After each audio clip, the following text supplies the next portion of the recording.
जी अवसाब पर तुम्ही सावता गेले 4 महिने लेकरं पन्हाळगडावर अडकलेत. त्यांना सोडवायला जायला नको. पण हौसाब तुम्ही राजा तिकडं तो शास्ताखान नगरून इकडे यायला निघालाय. काय करायचं? येऊ द्यात, पण त्याआधी स्वराज्याचा जिरेटोप सोडवायला हवा. जी तयारीला लागा. जी.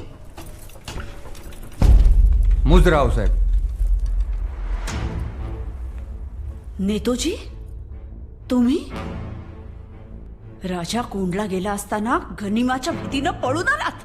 भले शाबास. असे माघारी येताना संकोच नाही वाटला? अहो साहेब, पर नाही ना जबाब तुमच्याकडे. आता आम्हीच उत्तर शोधलंय. जातीनं जातो आणि त्या सिद्ध्याचं मुंडकं छाटून आणतो. अहो साहेब, अहो राज यांच्याच हुकमानं इजापूर मारायला गेलतो. पुण्याच्या मुलखात मोगलांनी तसवीज केली म्हणून इकडे आलो. अहो साहेब, राजा पन्हाळ